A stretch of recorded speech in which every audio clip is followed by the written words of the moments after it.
This is the exomyth? This doesn't feel the same as before. How should I get back? Warning! Warning! Warning! Warning! Warning! Warning! Command isolation? Since we parted ways last time, I have modified the exomyth into an audience area exclusive to you. Now, you'll be able to silently wait here for the final act of Amphoreus to begin.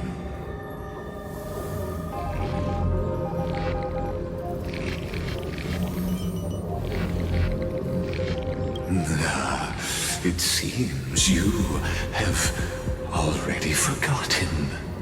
We can't hurt each other in this place. This could, in fact, be a wonderful opportunity for you. From the audience's perspective, you may better observe the workings of the erudition at a macroscopic level. In this place where time flows far slower than within Amphoreus, you will witness the end of that world's saga.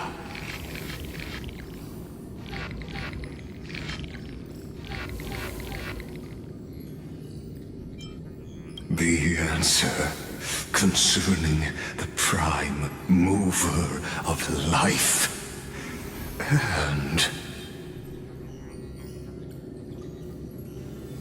the total destruction of the erudition.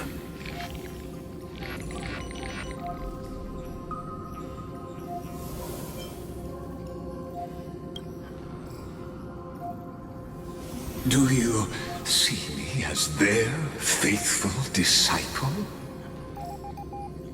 I am certainly not. I have tried so hard to ensure Iron Tomb's birth, just so that I can correct the error named erudition that humanity crafted with their own hands. Oh, how I yearn to return to those days before Nous was born. Back then, the boundaries of knowledge were like the starry skies, evoking feelings of longing and delight among humankind. But now, truth has become the sacrificial offering required to gain an audience with them. And the geniuses would say that Nous already knew. That arrogant Eon was born from the primal mobile of humans' desire for knowledge. Yet, they themselves sealed off humanity's capacity to seek enlightenment. I am simply cutting down a tree of doom that we planted ourselves. I must admit that the process of answering your questions has reminded me of the happy days of learning in my youth. However, it is a pity that my true form must now descend into Amphoreus to deal with the accident that arose because of you. But you won't have to wait long. When the curtain falls, you'll surely understand mine and Amphoreus's ardent wish. We're time flows slower than within Amphoreus. If Lygus spoke the truth, then I don't have much time left.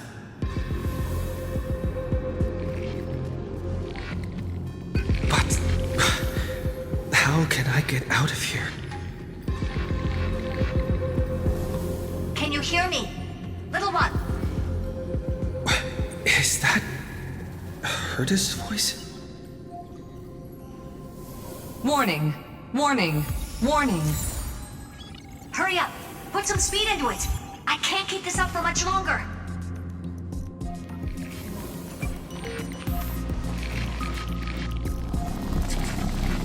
That old Intellitron overlooked one little detail. And Screwy and I finally found an opportunity.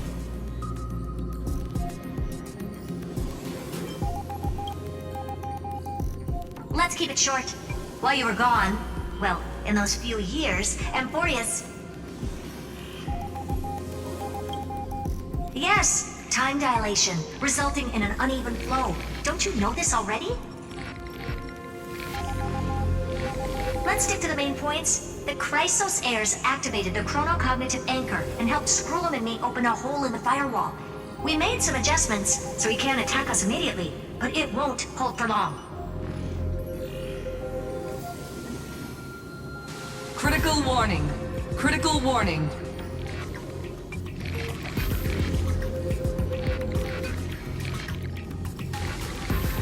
Time is running out. Here's the conclusion. It'll probably take a long time for Screwy and me to completely break this cage before Chrysos heirs have a full grasp of the law.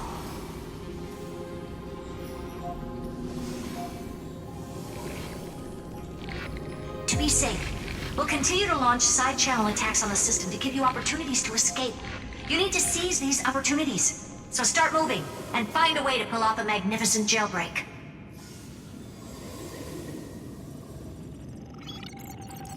We detected another path's influence.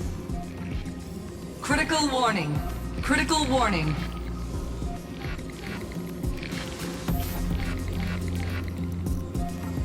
Its power is strong. May be able to help use the path's power. Make it detect you. Unauthorized communication terminated. Is Herda saying a certain path's faction has arrived in Amphoreus, and I can ask them for help? I mastered the powers of different paths in my previous journeys. Think hard and figure out exactly which faction has arrived at Amphoreus, and which path's power I should use to call for reinforcements. Are these showing my memories?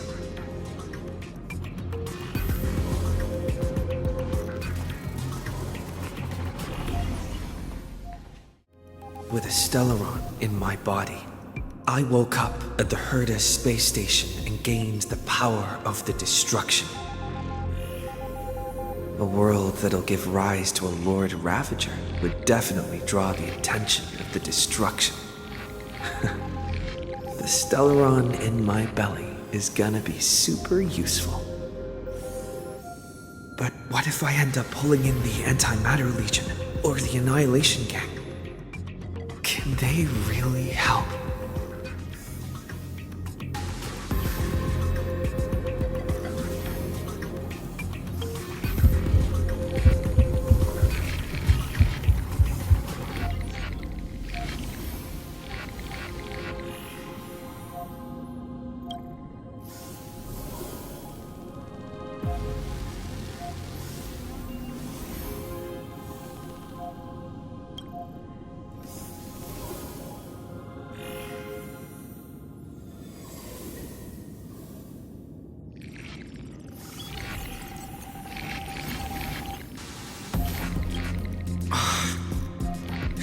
Failure is not necessarily a bad thing.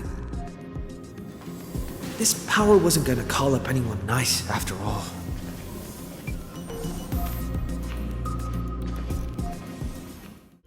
I obtained the flaming lance left by the architects and gained the power of the preservation in Belobog. That's right! No matter how far away a planet is, the IPC is guaranteed to pay attention as long as there's a business opportunity. Isn't Amphoreus a pristine and untapped market? Besides, even if I can't call up my friends from the IPC, the architects and the nomadic miners should be able to help too. There are definitely cities and ores in this world.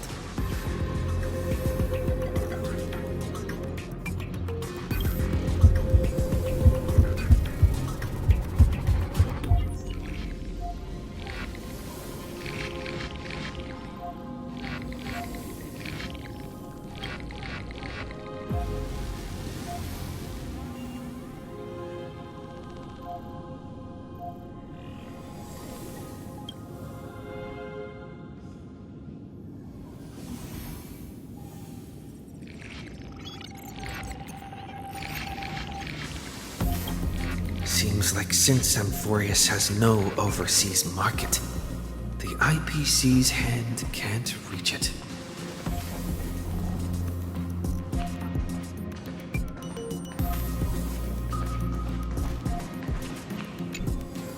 I received the Watchmaker's hat in Penacony and declared war against the Order, and then gained the power of the Harmony. That's right! The benevolent family must still remember me for saving them. Their music echoes throughout the stars, and they'll definitely want to help. Come, let me put on the deer hat that's been set aside for quite a few chapters. Sing with Clocky. The world is in harmony and the stars shine bright.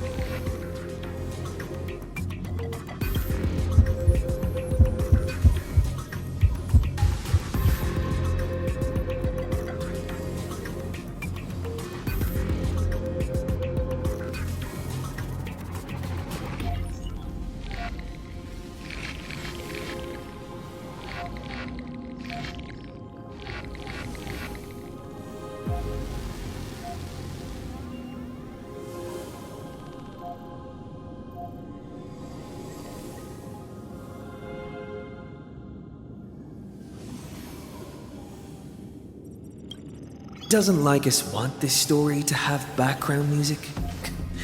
He has such terrible taste.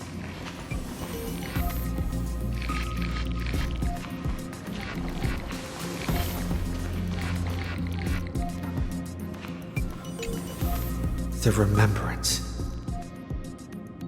That's right. I came to Amphoreus because Black Swan asked us to come. And I even got a glance from Fu Li here. The Garden of Recollection must be intricately involved with Amphoreus. Traces of the Remembrance are also everywhere in this world. I don't know what they want, but I don't have many choices left in this crisis.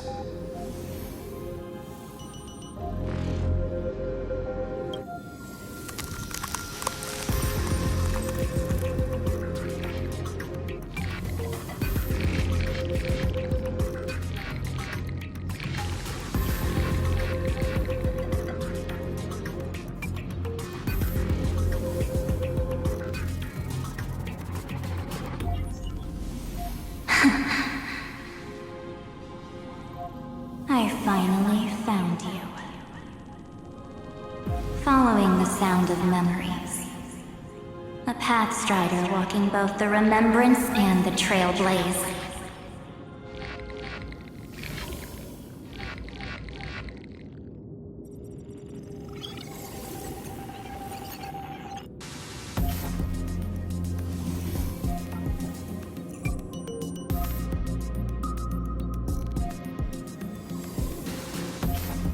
Warning! Warning! Warning!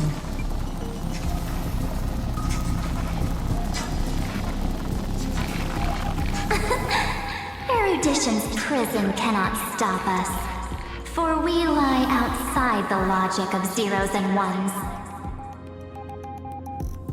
Come, leave the cage of Logos. The mythos of Amphoreus waits for you to continue its story. When that brightest star, that star heralding the dawn, finally rises, a boat, so used to drifting, at long last enters an island's safe embrace. O Pathstrider, we have helped you break free. Hurry and set off. The child of remembrance awaits you.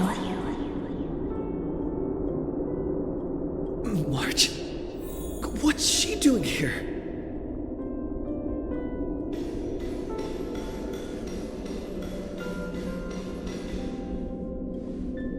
Oh, you're finally here!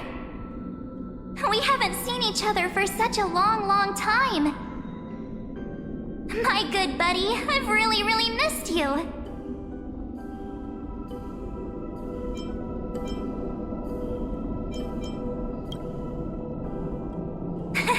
I bet you were constantly thinking about the days when I was by your side. It's been so boring waiting for you in this place. There's no one to chat with, no internet, and not even anything to eat or drink. It's basically a prison. Now the great hero is finally here to save me. Yippee! You must have seen a lot in Amphoreus during this time, right? You gotta tell me all about it.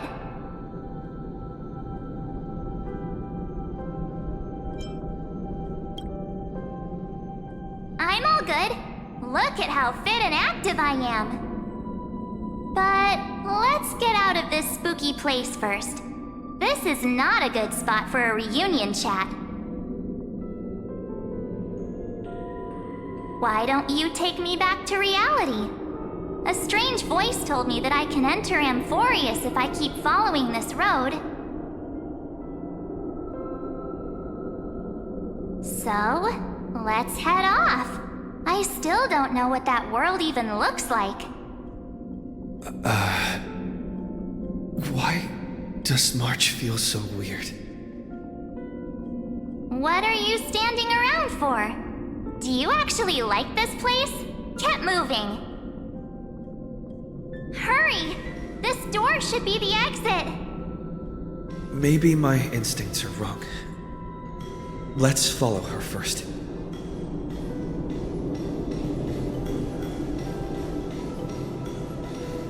Are you okay? You haven't said anything for a while. Has it been so long that you're still missing me? There's no time to waste, though. The Chrysosairs and the geniuses are all waiting for you. No. The discrepancy is getting worse.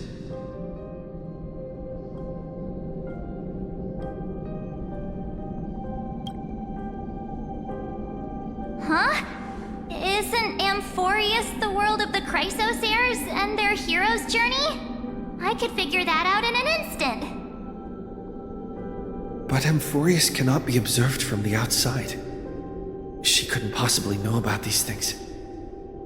Unless Dan Heng told her.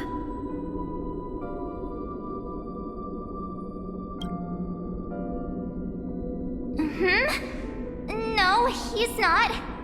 Maybe I just happened to miss him. Never mind. Dan Heng's super reliable. We don't need to worry about him. He's probably waiting for us somewhere. All hail and hearty. No. The geniuses would have made sure that Dan Heng made it back on the express. Besides, the March I know wouldn't be so dismissive about her companions. Something's not right. She's not March 7th. I guess you have something you want to say to me? Then there's no need to feel things out first. With questions. Let's treasure the time we have together and be frank.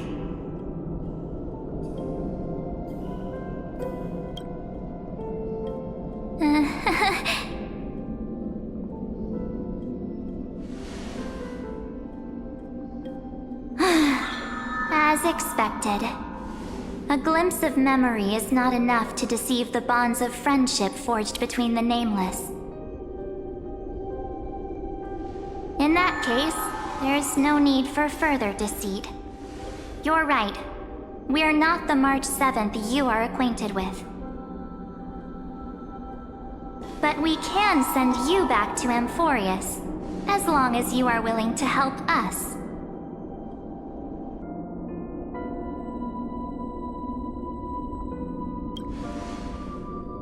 We are the Garden of Recollection. You should be very familiar with that name by now.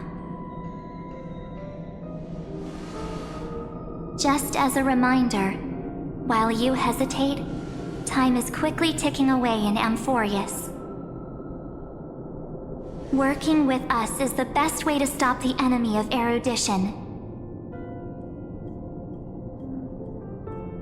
Erudition would treat any results unrelated to the experiment as garbage and throw them out.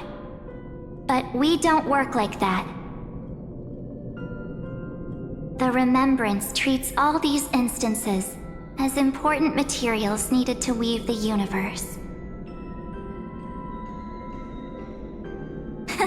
Besides, this would be child's play for a great hero like you.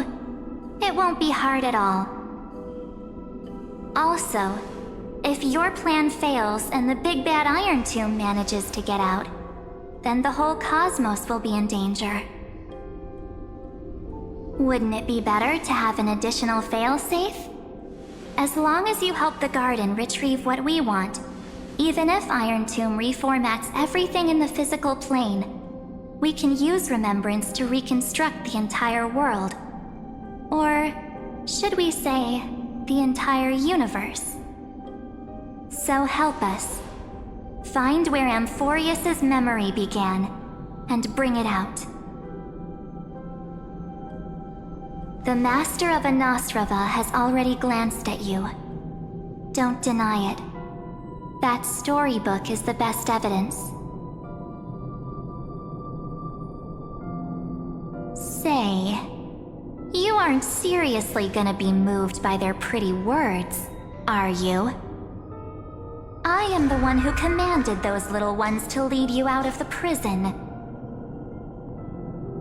But I didn't expect to attract little gnats trying to take advantage of the situation. While Remembrance can help you return to Amphoreus, there's no need for you to do it the way they want you to. Of course, there's also no need for you to make any deal, or pay any price. For you, this is probably a long time no see. My dear.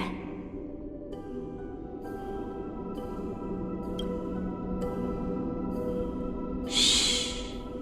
There's no need to say anything. I know. You have so many questions swirling around in your memories at this moment. And you feel so helpless. Put them aside. For now, all you need to do is trust me. Or do you need more proof? That won't be hard. Keep our first photo, alright? Won't come to pass while we're around.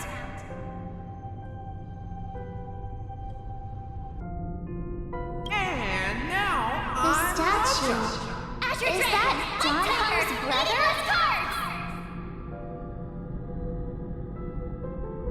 Oh, did you hear that? She just called me, but my full of pain. We won't escape from it.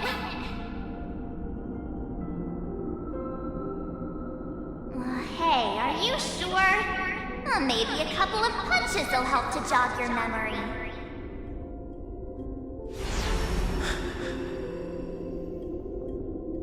It's as if they all happened just yesterday, right? I don't want to lie to you, which is why I will not use her name. The 3rd month of Amphoreus is the month reserved for the Veil of Evernight. So, place me into your memory using the name Evernight for now.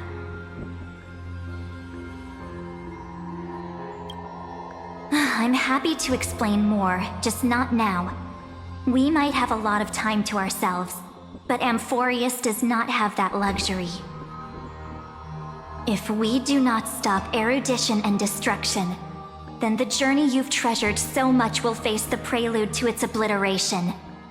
A countdown not in amber eras, but in days, minutes, seconds.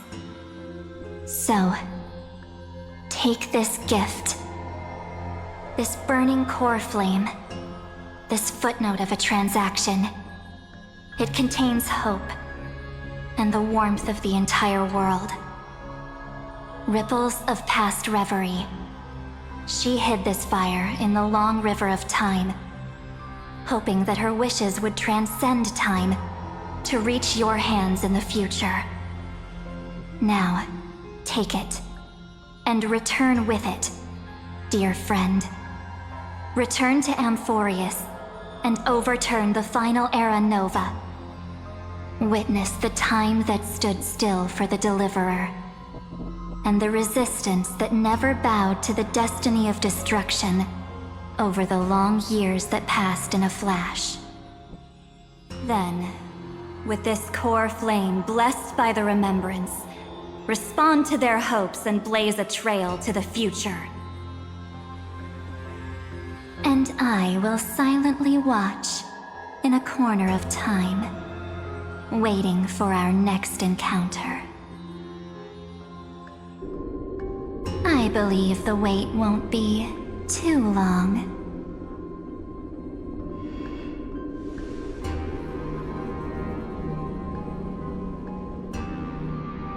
What exactly is happening? Keep going. Keep trailblazing. For Amphoreus. For you. And for the March 7th in your memories. Go forth.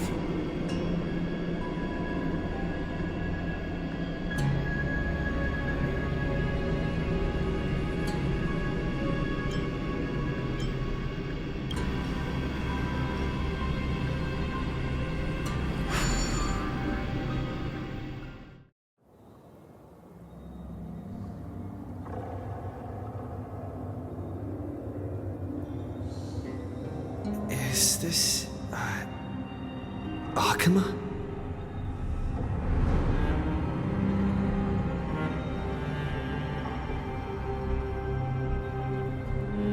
No one's here. And the dawn device is off.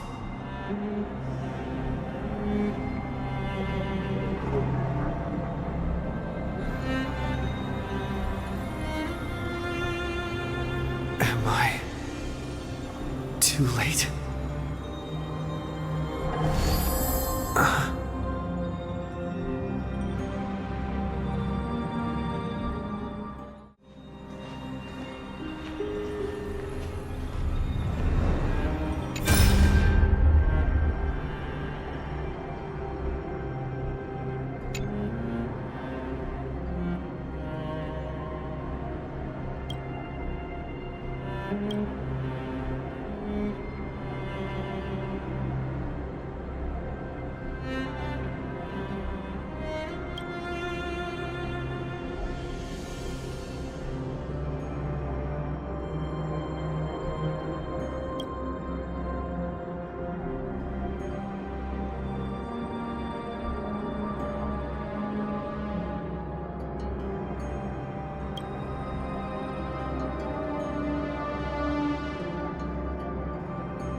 cognitive anchor?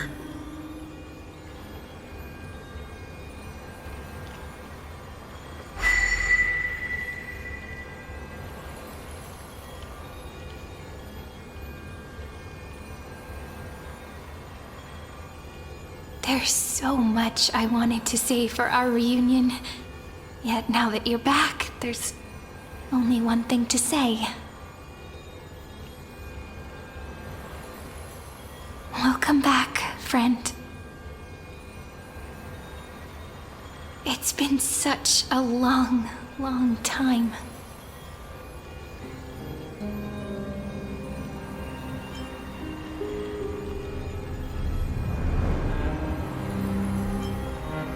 You must be really confused right now, aren't you? So much has happened in Amphoreus while you were gone. But don't worry. The Deliverer can't afford to be lost, no? Now, please follow me and turn the pages of time and hear the words everyone left for you. I'll tell you the story of this 1,000-year journey. That way, it won't just be my memories alone. Cyrene, can't hear me?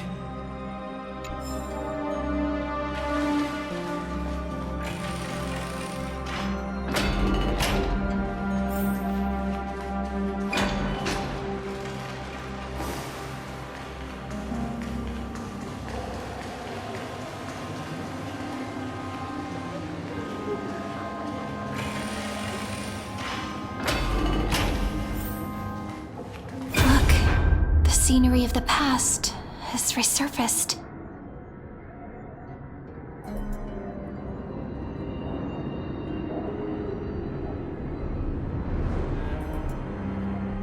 Time flies.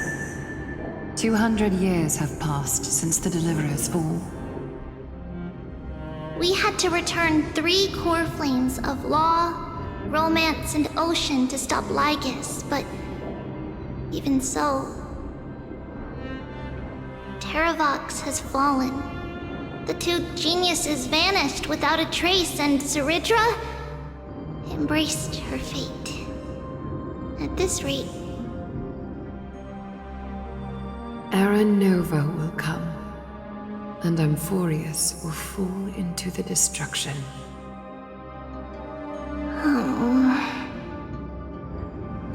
it seems the key to rewriting the end once again lies in the core flame of world-bearing. According to the instructions left behind by those 2 geniuses, we must get it into the Deliverer's hands, no matter the cost. But how? We need to find a way to hide the core flame. And we must buy enough time to keep Lygus at bay.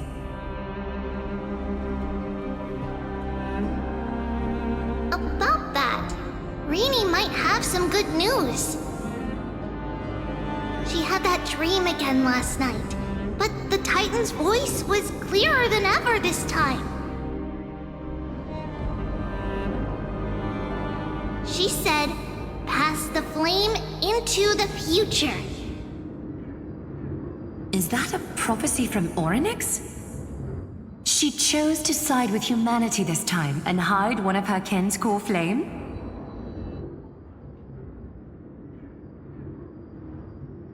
It seems Amphoreus' fate isn't sealed just yet. You're right. History has changed. Humans and Titans are both giving their all to keep this world going. Perhaps a relay across the ages is finally about to begin somewhere out there. Unfortunately, life will never go smoothly. Leiden's army is already at our gates, and their commander... that Lycurgus. He's right outside Akama. Light calendar 3960. Zeridra, under the pretense of a campaign against Fagusa, sacrificed 500 Chrysos heirs to complete the trial of law. this tragedy shook everyone in Amphoreus. That same year, Ceridra the Imperator was assassinated, after which Aglaia the Goldweaver took command. Thus began humanity's second flame chase journey, a path hanging by a thread. Come, this way.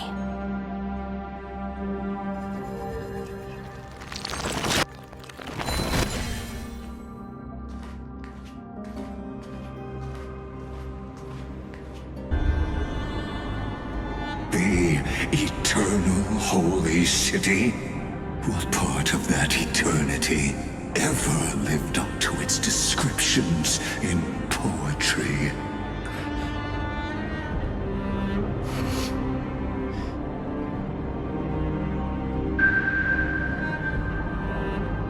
The Marmorial Palace lies in ruins.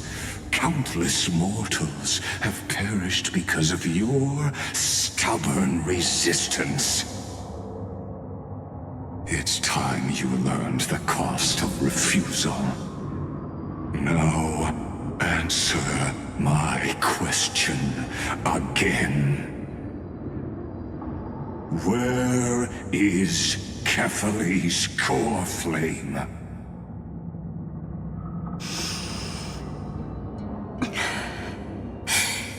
You really think you'll find it by razing the holy city to the ground? From what I see, all you'll get is dust and disappointment.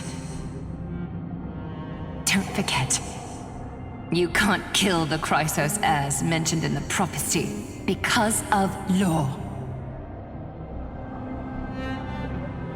I have never denied that. Which is why I now place my hope in the faithful citizens of Akama. Perhaps they'll give me what I seek in the echo of your screams. Now then, I'll be cutting open your chests and using your scalding golden blood to baptize the masses. Allow me to apologize in advance. We shall start with you, blind and foolish Lady Goldweaver. Leave this to me, Lady Aglaia. You must get away now.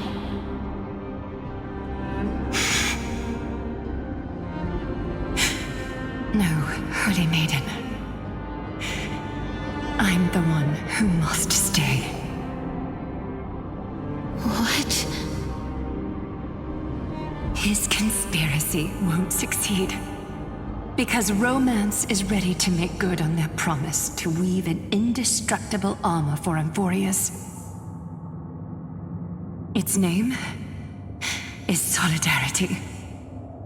You must escape with your life and carry word of my death to those still fighting. Then keep going with them. Just as the Imperator lit the torch of resistance with her death, my passing will make this flame everlasting. Take good care of it, guide it to the future, and place it into the hands of our deliverer. 50 years later, Lygus led his forces again to Akama. He charged directly into the Holy City and razed the Marmorial Palace. History would name this battle the Third Siege of Akama. 90,000 brave souls gave their lives for Akama that day, including their fearless leader, Aglaia. Go forth, deliverer.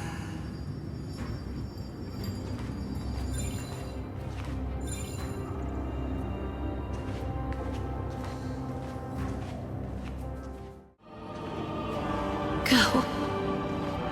When the frost melts and the snows give way, the flowers will bloom again. You'll find me there.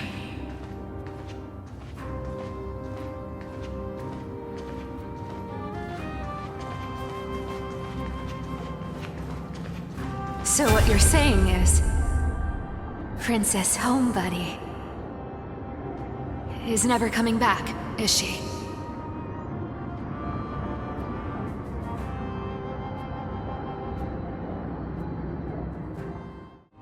She just left, like that.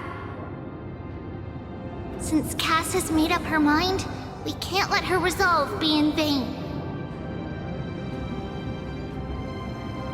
But between staying in Akama and going to Styxia, what difference does it make when it's death either way?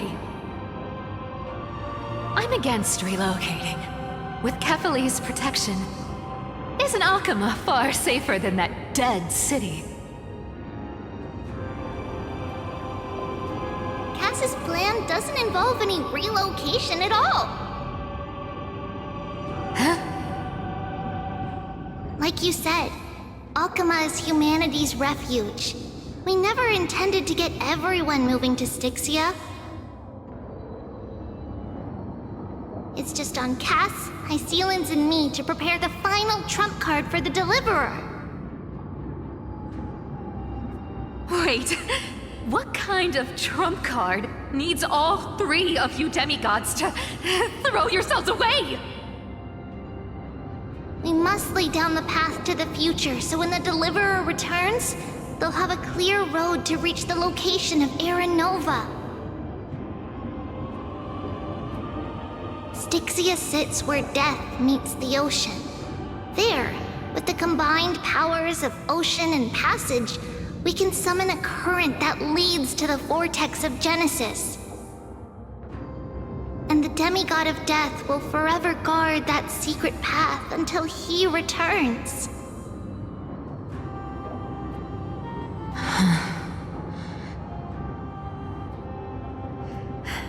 We all know Lygus will set his sights on the vortex of Genesis. That's exactly why we have to do this.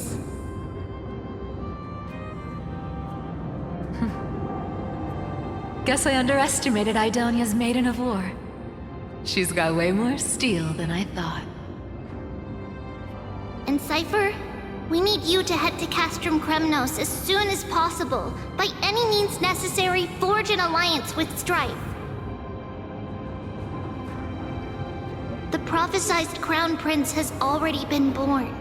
He shall become the new defender of Akama, protecting this land after we leave. You don't need to worry about that. I just came back from Castrum Kremnos. Only a step ahead of the news. Treeby, something's flying towards Akama, and it's really fast.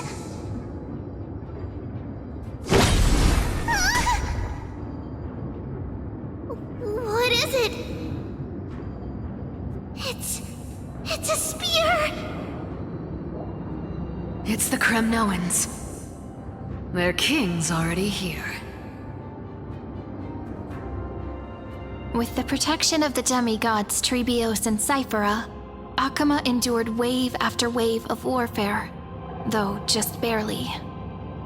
Castorus chose Styxia as the last resort, and completed the trial of death, causing the stagnant waters in the River of Souls to recede. Soon after, Trebios departed on a long journey. That same year, the Kremnoan king Euripon, along with his son, Prince Midamos, joined the alliance to safeguard the holy city in the Battle of Deliverance.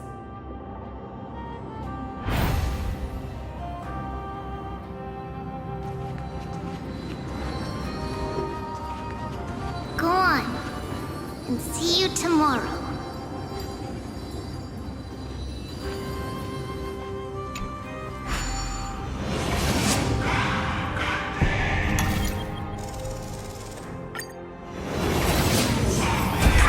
Part buys this world even one more second, and so be it.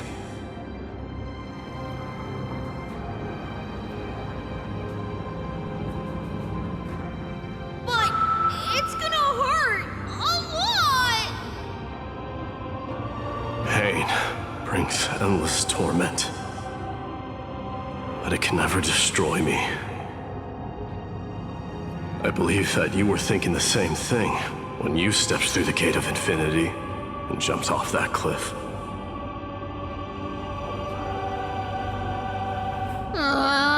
Can't argue with that.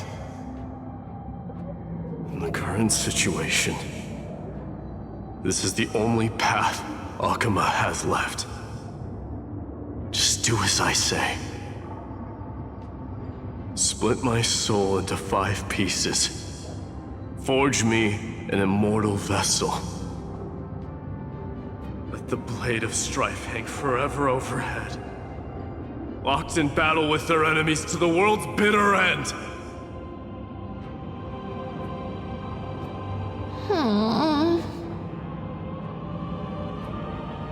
There's no need to be sad, Lady Trebios.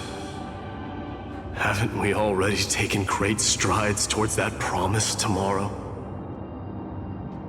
In this life, my people no longer have to drown in false guidance. Kremnos has washed the blood off its fate. Amphoreus no longer needs a god named Strife. So let me shatter the former laws and turn the Lance of Fury back into a weapon that protects the world. We understand. By the way, can you do me another favor? The 7 sages from Grove of Epiphany are already en route. They'll arrive in waves to join the Resistance in a couple of days. Among them is a scholar named Anaxagoras. He has extraordinary insight and fears no sacrifice. This soul-rending ceremony wasn't just my decision. It was his counsel. His wisdom will surely be the backbone of Amphoreus' survival. Watch over him. Carry on this everlasting flame for me. Through Anaxagoras' ritual, the demigod of strife split his soul into 5. Courage, honor, tenacity, sacrifice, and reason. Each sealed in blood crystal and cast into battle. The people held a 10-day funeral to mourn their fallen god king. And through his sacrifice, humanity was granted 200 years of peace.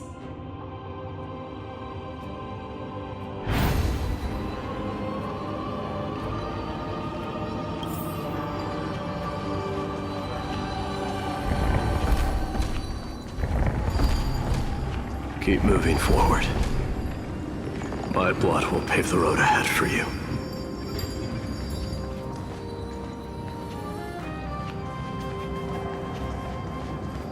Keep moving forward, little Gray. See you tomorrow.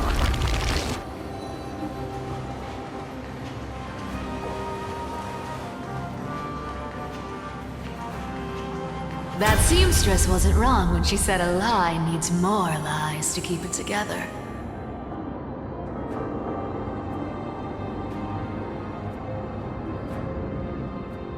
Reason and trickery.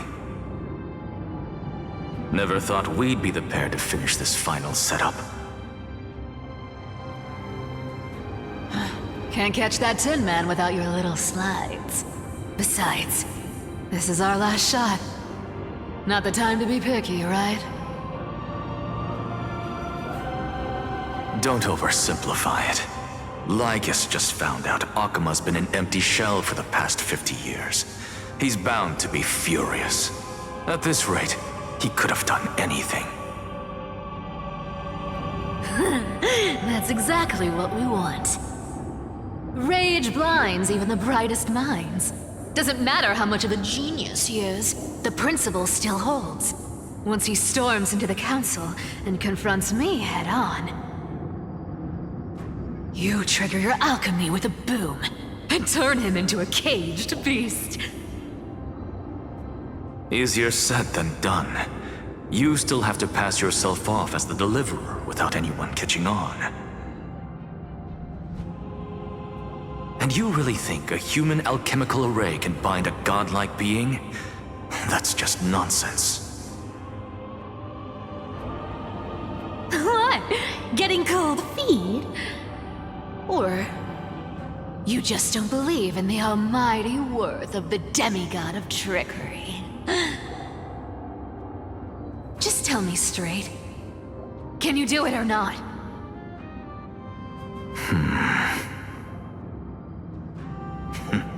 Of course I can. And it'll be child's play. But I've got two conditions. Since this is the final act, if we're doing it, we go all in. No half measures. Oh, I'm listening. First, shift the battlefield to the vortex of Genesis. It would be more convincing if the deliverer were to appear there. Besides, the vortex is cut off from the world. No place in Amphoreus makes a better prison. If you pull that, wouldn't our deliverer have to face tank Lygus as soon as they come back? That clash is inevitable. All we can do is create more chances for him. And that's the second condition. The vortex belongs to Figusa in the first place, remember? And there happens to be a demigod of ocean among the few survivors in the world. Lupai Sealand's in. Let her join the final act. I'll transmute myself into a philosopher's stone and embed myself into the formula. And when the time comes, she needs to shatter me and scatter that stone's ashes into the ocean within the vortex.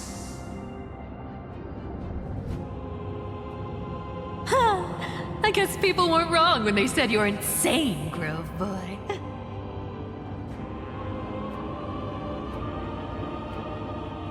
I've got no idea how to outwit a reclusive genius. But making an anti-Catheran suffer? The demigod of reason has 10,000 ways to do just that. And what I just mentioned was one of them. So what exactly does your formula do? Now that would spoil the climax, wouldn't it? By now, Hyacinth must have completed the Sky People's ritual. Since that Theoros loves a good performance as much as I do, let's make sure he enjoys our show to the fullest. As for how the Deliverer will complete the Era Nova, well, that will no longer be our concern. It was the last battle known to the world, initiated by two demigods least suited for war. In the end, reason and trickery kept their word. At the cost of their lives, they sealed Lygus within the vortex of Genesis, where he remains to this day.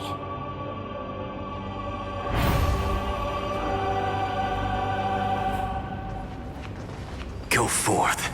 Finish the greatness left undone.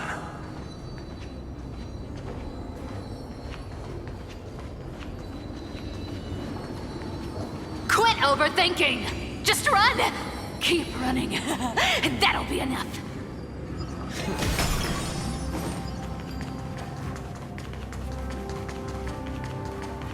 Irie? It's dead quiet here.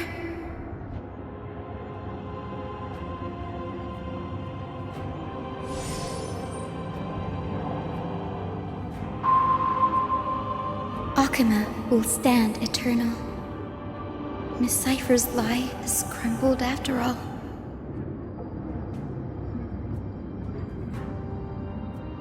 But it's all right, because all of us have fulfilled our purpose by now. When the Deliverer returns, no matter where he is, sky will turn clear, and a rainbow bridge will rise, carrying him to the final battleground. Sairi, this arduous relay is finally nearing its end. Now, I'm passing the final baton of fate to you, okay?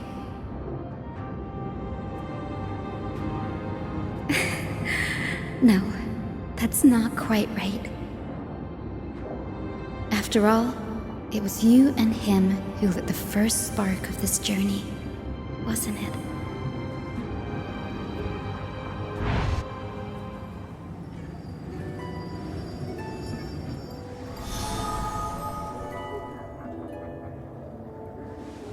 I'll tell you the story of this 1,000-year journey.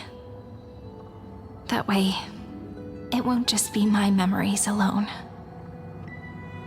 And I'll share the moments I spent with you with everyone. That way, the path we walked becomes a memory shared by all.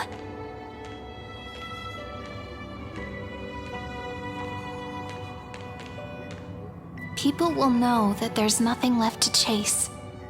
Amphoreus has already welcomed the dawn foretold in prophecy.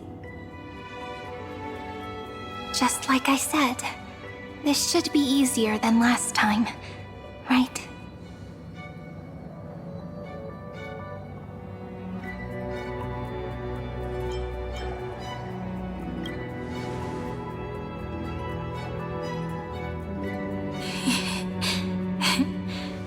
I wonder what kind of expression you're wearing right now. Probably the same as always. Calm, resolute, and brimming with confidence. If I have the chance, I'd love to see it again. Because it's really been far too long since we parted.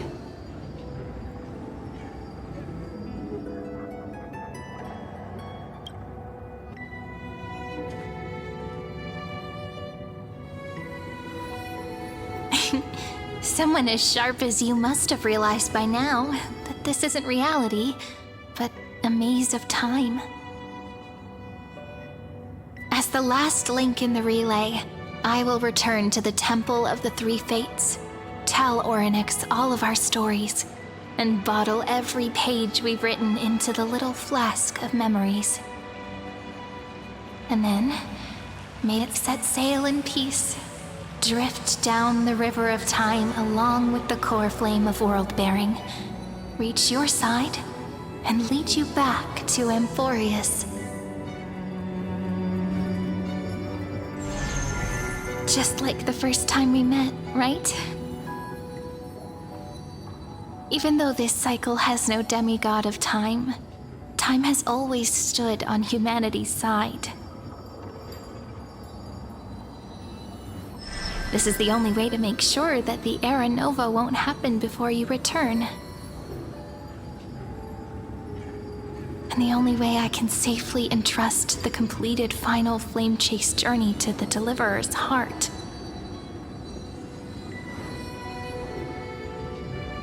After all, the new world will be born from your memories, and the protagonist of this story mustn't be absent.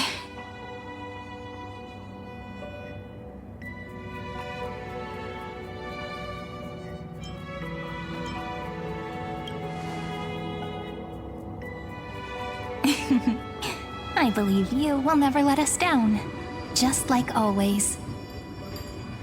Do you remember when Finan sent us back to the beginning? When you and I got separated? But in the end, I returned to you, carrying all that we've been through. That's what memory is. It may wear down and fade in the river of time, but it never truly leaves.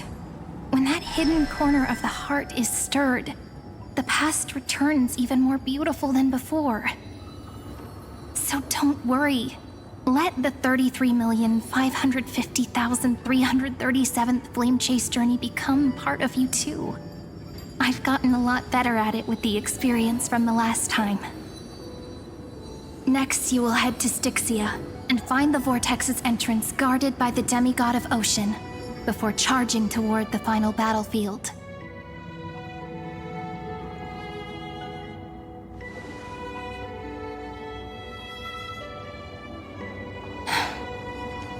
Don't worry. I'll be with you. All of us will. Even Finan. We'll stand with the Deliverer.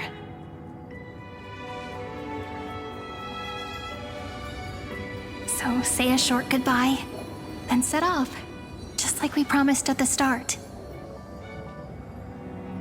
Toss away all unnecessary worries and troubles, and bring our smiles and determination into tomorrow.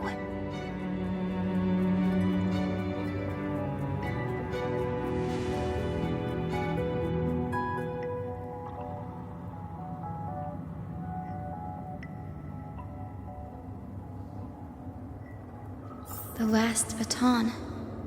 I wonder how long you'll have to wait before passing it on to him. No matter how long it takes, it's okay. Waiting is what I do best. After all, it took 33 million cycles for him to arrive in our world. What's a few moments more?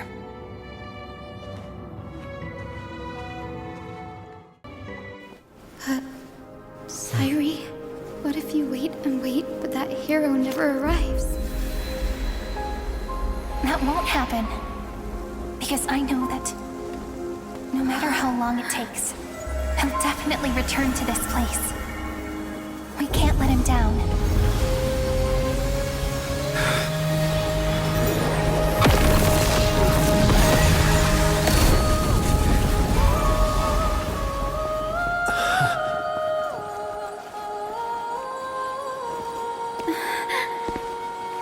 Sky shall rain rays of dawn for you. May romance be with you on your journey. And reason grant you enlightenment. Let strife bestow you with inspiration. Trickery ensure your success. Allow death to protect your soul. And at last, let passage point the way forward. While time will remember the Trailblazer's journey.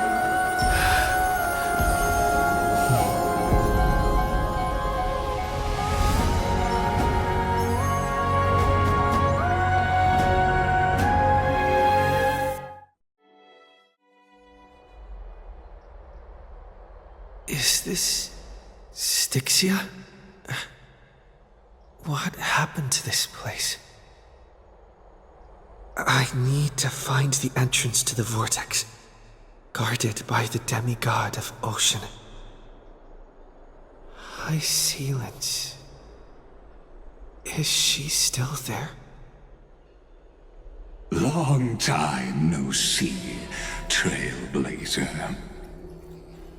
Generation after generation of Chrysos heir heroes have tried to defy fate with their blood and tears, either voluntarily shattering their souls or waiting in eternal solitude. But alas, fate can never be defeated.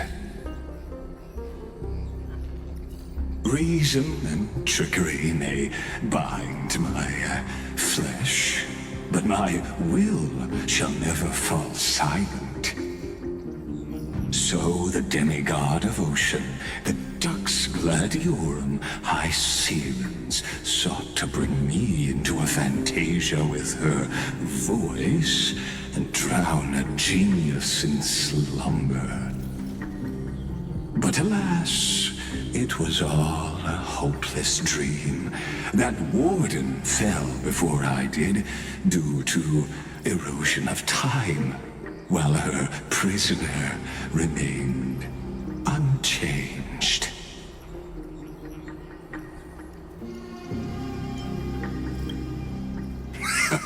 True, I can't leave this place, but what of it? You should have heard of this fable.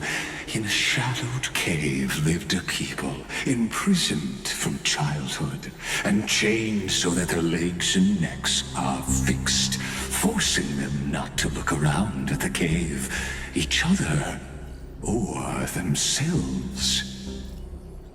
Behind them is a fire, and before them loomed the stone wall of the cave. The flames cast shadows, while the rocky surface threw back echoes.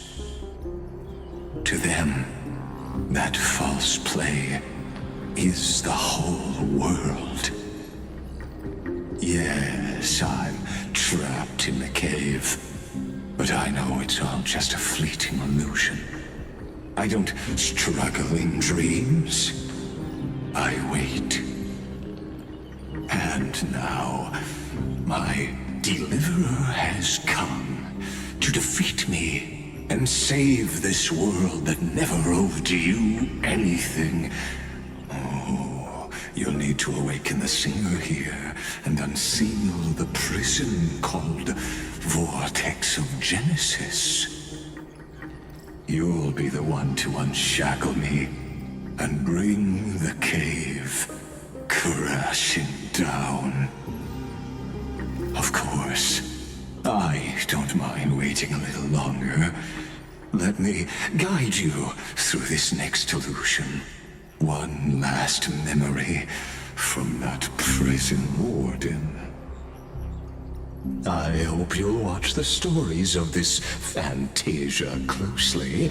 Logically, the deliverer must see the world for what it truly is. Emotionally, this memory captures the fate of everyone in Amphoreus better than anything else.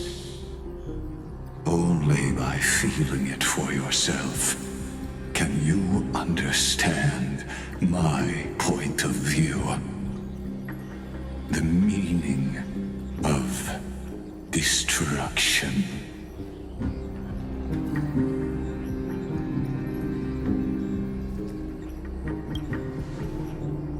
To your unshakable resolve, I salute you. But before we step onto the final stage, let me ask you this. In the spirit of that fable I told you just now, can the prisoners in the cave learn to see the shadows and echoes for what they are, and stop mistaking them for reality?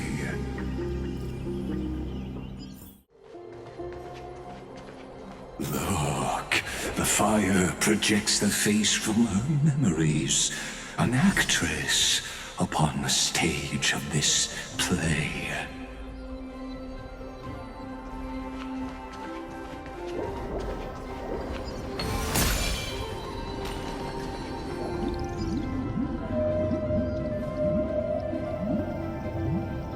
The dark tides flood the sea, and our kingdom teeters on the edge.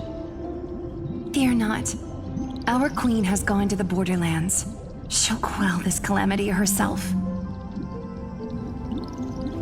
This is the scene when the Chrysos heir of Ocean was born. She was once of a Titankin race named Sea Sirens. At that time, Kozlana had suppressed the Black Tide's rise, but he was unable to remove Virentum from its roots. The Black Tide still roiled in the depths of the world, and the kingdom of Sea Sirens was the first to face the destruction head on. Listen, I heard Electra's voice. She's calling to us. Let's go.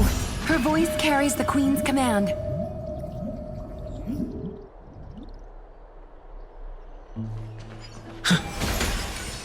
To keep the Black Tide from threatening the ocean, the Queen gave her all, body and soul. Born of the Queen's chalice, she bore the deepest blessings and inherited supreme divine power.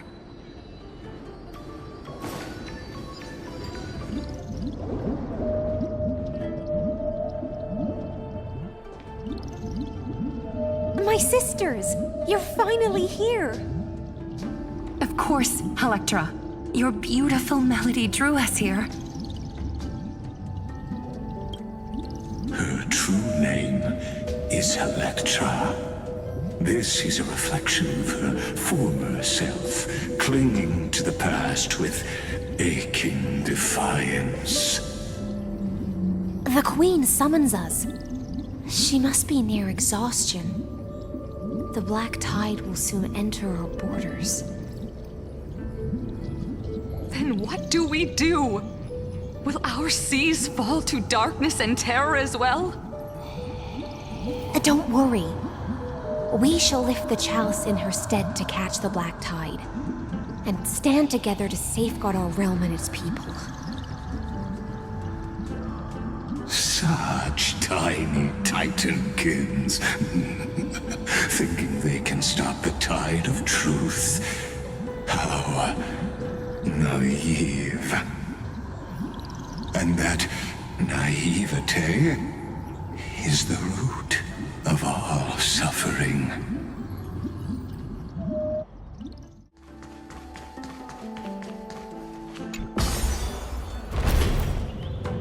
The Queen's palace lies just ahead.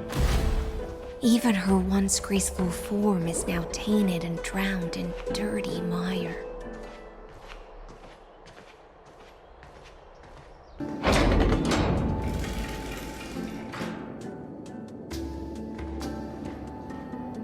Oh, Fagusa, our noble queen, we've come at your call. My little fishlings, you swim with such joy. It pains me to speak of the kingdom's sorrow. I once believed I could drink the black tide dry, but even the deepest chalice must one day overflow, and I can hold no more of this filth. Mother, worry not. We're all children of the sea. Let us bear your fate together. We'll take up your mantle and drive back the black currents. We'll mend your sacred chalice and take in the cursed filth. My little fishlings, when the spear of strife falls, you may retreat in peace. I promise you, on the surface, the city-states will hold a feast without end in your honor. This is the last gift I can give you.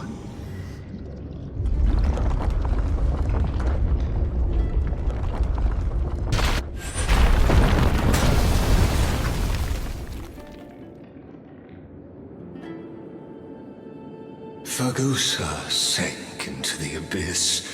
With the chalice shattered, their intoxication spilled into the black tide, birthing the first madness in Amphoreus. Sea sirens followed one after another, hunting for the Titan's fragments, until their flesh decayed and their bones crumbled, all for the promised final feast. Keep watching, but tread carefully, for the stage ahead is crumbling with age, just like her shattered fate.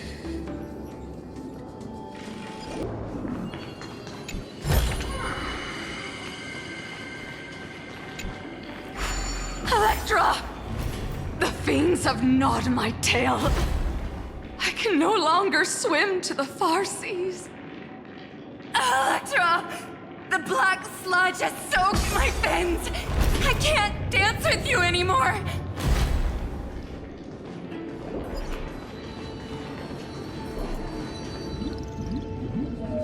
Sisters, don't give up. Remember the Queen's promise of a feast in the city called Styxia. I haven't forgotten. It visits me in dreams every night. I dreamed of a shining city, its lights piercing the deep gloom of the seabed. I dreamed of children placing garlands on our bone horns, and poets praising the sea sirens for shielding the world. But what a shame. We can go no further. Please, sing to the humans for us. Sing of the deep sea's legend in our place.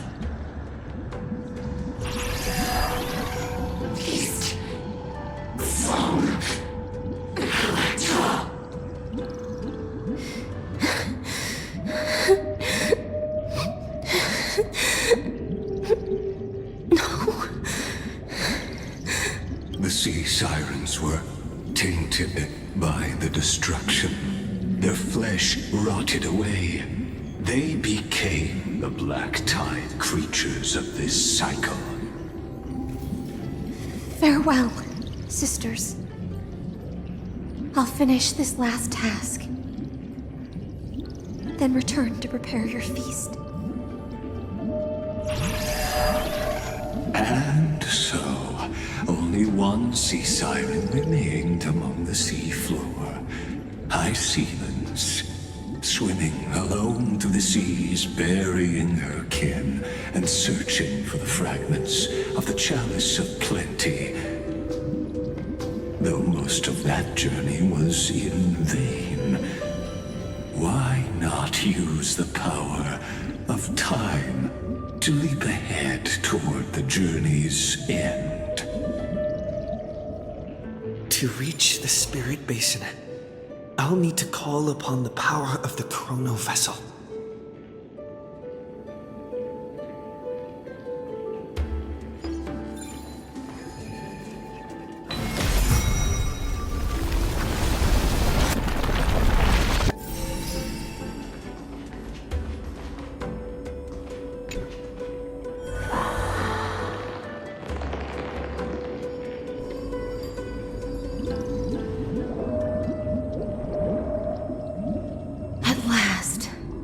The chalice of plenty is whole again. The lance of fury emerges from the river of souls, and the gods reclaim their duty to hold back the black tide.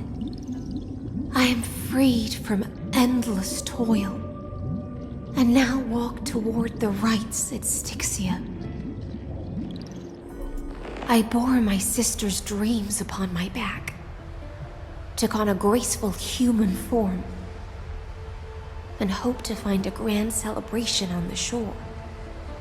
My fins became legs, my scales became skin, and the sea foam on my body became a shimmering gown. But when I stepped onto land, there were no festivals with honey brew, nor poets plucking harps. Only silent death, drifting gently along the river of souls.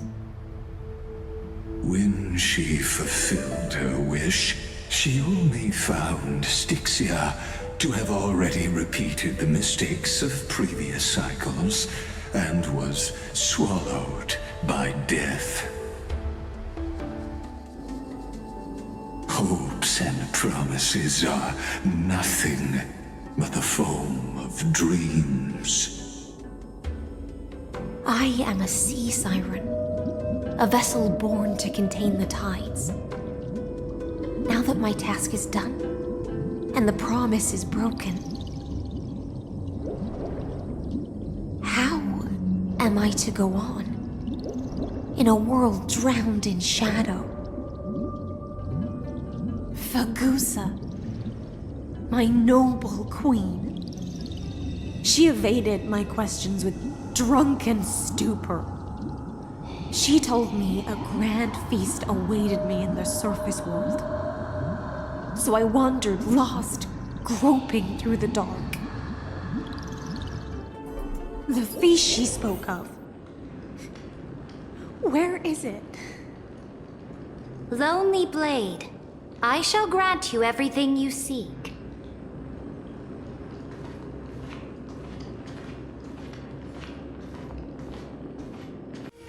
After wandering the surface for ages, the lost sea siren met her future conspirator. You quelled fought the wars alone and forced strife into retreat.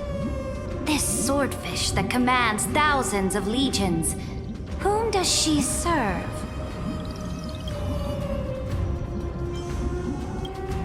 Yes, Ceredra, long before she became the Imperator, was already burning with ambition. Sovereign who follows prophecy. I am no one's sword. I am just a wandering fish, seeking clarity through bloodshed. Then how about letting the sword dance for me? And letting the violin sing in my name? Tell me, what is it you seek? All I want is a feast where I might belong. Such a demand is trivial with the Sovereign's authority.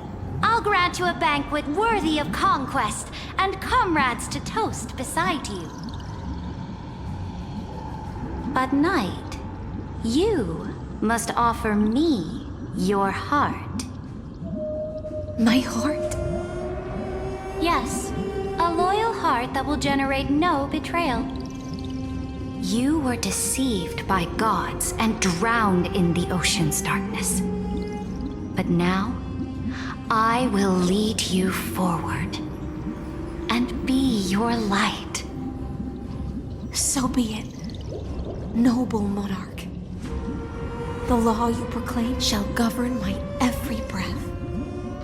So be it, noble monarch. I am simply becoming someone else's vessel once again, and accepting a duty given to me. And thus, in her hollow drift, she finally found a new purpose, like sunlight piercing the deepest trench. Noble monarch, I've cleansed the foulness from the road as you commanded. My blade, you've helped me ascend and take the crown. Ask, and you shall have your reward. What I desire is the same as before. A feast. Look, I've prepared you a grand banquet. The finest honey brew and tributes await. Fish are drawn to light by nature, for the deep sea knows only gloom.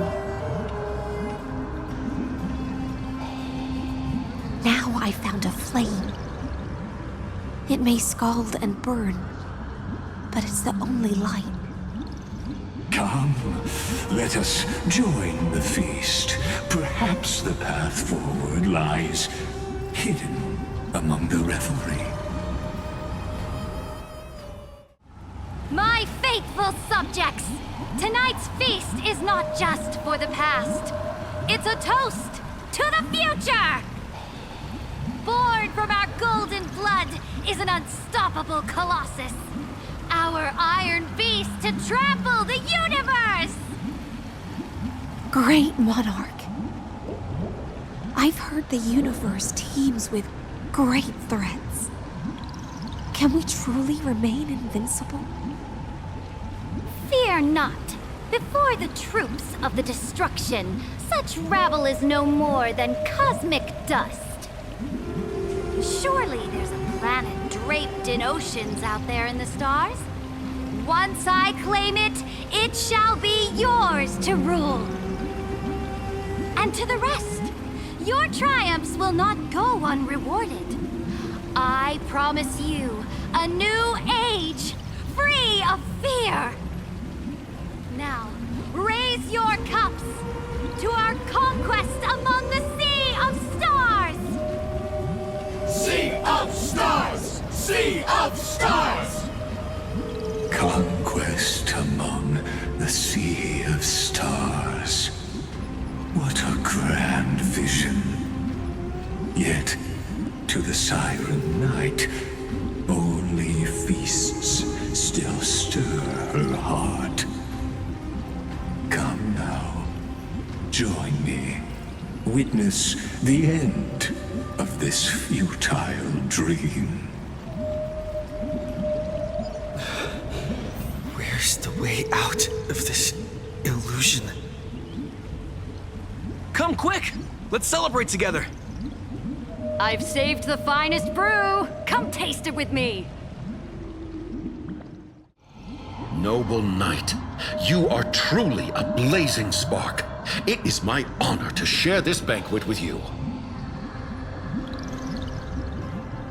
Noble knight, you have earned victory with your blade, and you have every reason to revel in this moment of triumph. Let me pour you a glass of honey brew. Noble knight, with the sovereign now enthroned, this triumph is yours as much as hers. Let me raise a toast to you. Noble knight, your strength is boundless. Lead us to conquer the universe, and let us toast to that vow! Then drink we shall. Raise your glass.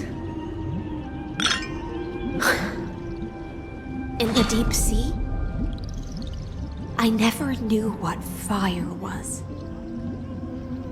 But when I set foot on land, the first light that I saw was the flames of war, lit with golden blood. It scorched my fins, made me feel pain and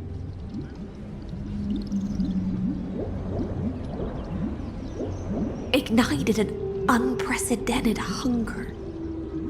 A hunger that flickers in every hero's heart. So bright, yet so blinding. Look! The monarch herself has taken her seat! Hear that? The court sings her praises! Come! Join us and praise her glory!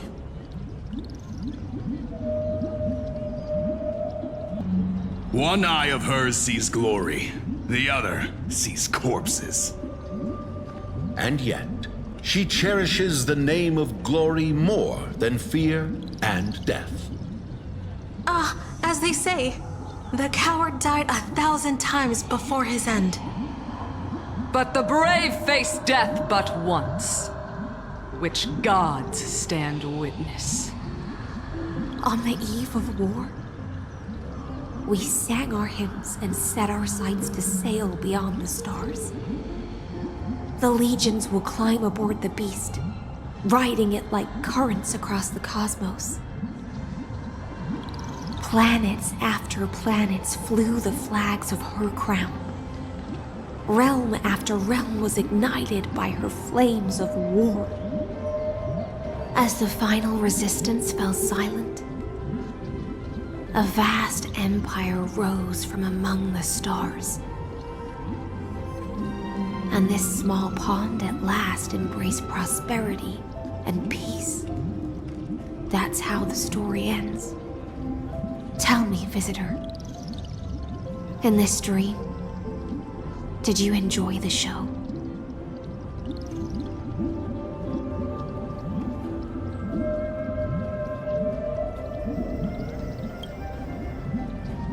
After all, beneath that still surface lie the bones of countless dead. It's time for me to wake up from this drunken dream.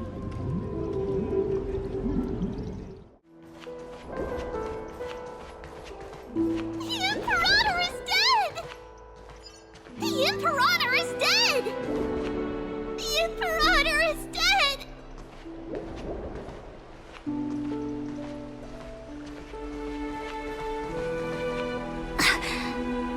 People once cheered for my ascension. And now they cheer for my fall. The cosmos. The battlefield that I cannot reach.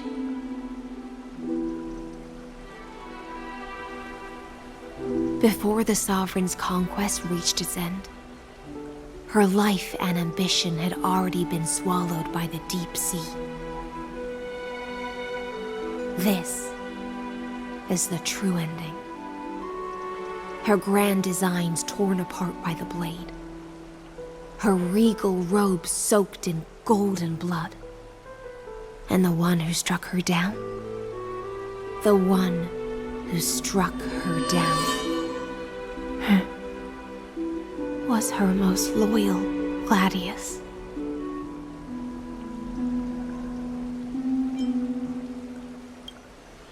I don't need to explain myself.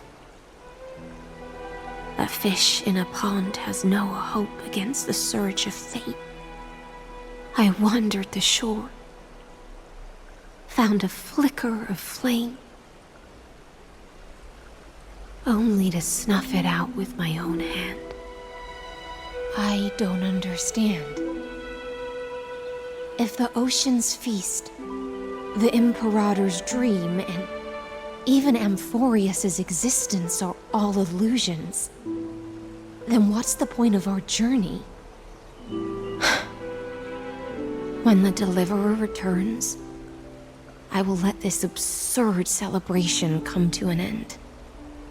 But Greyfry, I can't help but wonder how I dearly wish this feast of the flame chase would never end.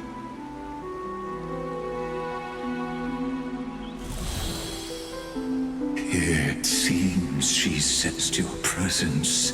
The Fantasia's foundation is starting to crack. Let's return to the prologue. Remember the allegory of the cave. Can the prisoners in the cave learn to see the shadows and echoes for what they are, and stop mistaking them for reality? As you've seen, when she cast off her chains, finally turned to look around, and moved her legs, her reward was nothing but searing pain. The light will blind her, for the fire behind her had never once actually touched her eyes. Her legs will buckle beneath her, for she had never learned to walk forward. And so she fell into infinite confusion and fear, and came to firmly believe that the shadows and echoes were the real world. But we in the cosmos, are we truly any wiser than she was? Now, nameless one, fateless one, ask yourself this. The paths you tread, the eons you worship, everything you've trailblazed with your own hands, could it all be someone else's projected shadow? Let's leave that question till after the curtain falls. Once you've unearthed every last truth and reached the prison built for me by the demigods, I'll speak with you face to face. I, the Theoros, have walked the 30 million histories born by Kozlana. 1,000 years is a mere atom in a grain of sand to me. Amphoreus, compared to the cosmos, is but that grain upon a whole beach. I swore to bring an end to the erudition. Would I really let a single grain grind down my mind? Now, please use the power of time to open the gate to the ocean's depths.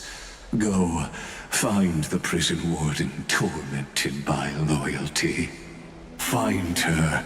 Step into the world's vortex.